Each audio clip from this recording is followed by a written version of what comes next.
নয়ন, sir তোমাকে ডেকেছেন, এসো।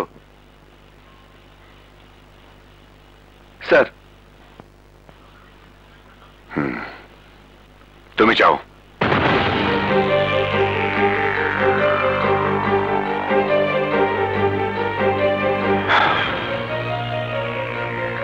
নয়ন, আজ তোমাকে আমি দুটো প্রশ্ন করব। একজন কয়েদির একজন জেলার যে প্রশ্ন করতে পারে, দয়া করে তার বাইরে কোনো প্রশ্ন করবেন না স্যার। তুমি আমার শ্বশুরকে কেন মারতে চেয়েছিলে? তিনি আমার বিরুদ্ধে সাক্ষী দিয়ে আমার জেলে পাঠাইছিলেন। আর তুমি যদি খুন করে থাকো তাহলে সে সাক্ষী দিয়ে ভুল করেনি। ভুল করার সময় যদি মানুষ ভুল বুঝতে পারত তাহলে মানুষ ভুল করতো না স্যার। তুমি যে মেয়েটিকে চিঠি লিখে আমার বাড়িতে এনেছিলে সেই মেয়েটি এখন কোথায়? ওর কথা আমার আর কইেন না স্যার। আমি সেদিন মনে করছিলাম ও আমার চিঠি পায়ে আমারে দেখতে আইছে, কিন্তু কিন্তু কেন এসে জানেন স্যার? কেন? আইছিল বিয়ার কথা জানাইতে। স্বার্থপর, কথাগুলো আমারে কইতে পারে নাই বলে বেগম সাহেবের কাছে বলে গেছে। তারপর তারপর তারপর বেগম সাহেব ভাই আমারে কইলেন আমি যেন ওরে ভুলে যাই। আমি কি করব স্যার? আসলে আসলে কারো কোনো দোষ নাই স্যার, সব দোষ আমার, আমার এই কপালের। সেন্ট্রি। Yes sir. ওকে নিয়ে যাও। জি স্যার। এই চলো।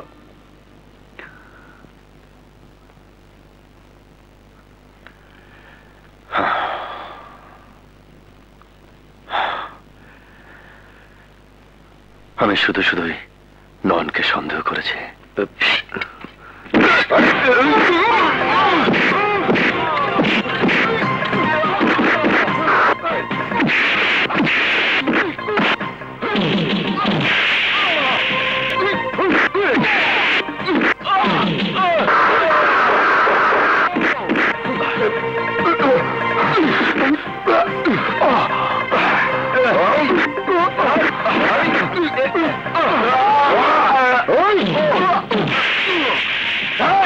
তোরা রাখকে রাখ, আমি জেলারে বাড়ি যাইতাছি।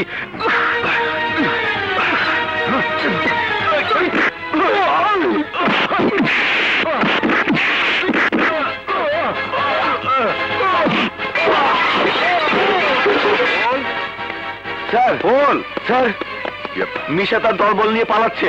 ও নো!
চল।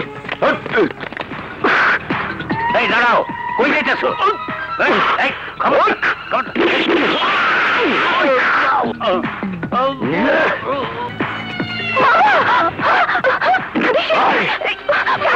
আয় তোরে নিয়েই যাবো আয়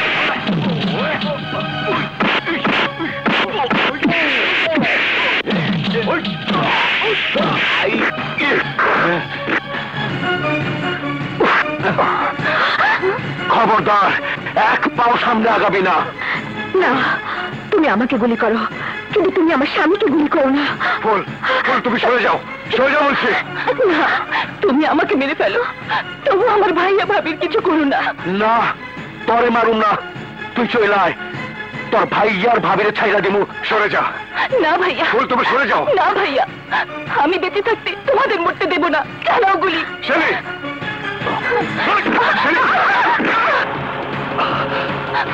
যারে পাওয়ার তারে পাওয়া গেছি এইবার তোর দুইজনে মর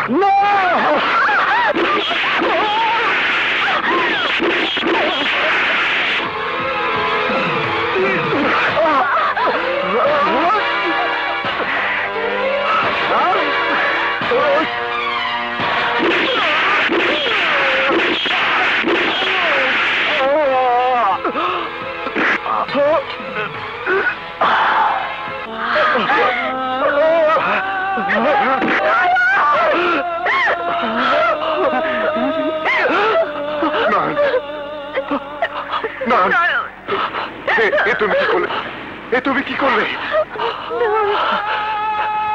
স্যার আমি তো কিছুই করি নাই সব করার মালিক ওই উপরওয়ালা এক গ্লাস পানি খাইবেন মেম সাহেব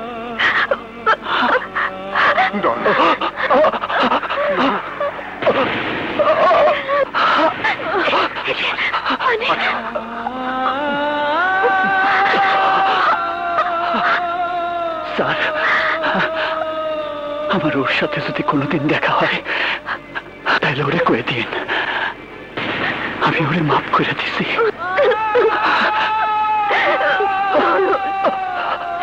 সুখে থাকেন বেগম সাহেবা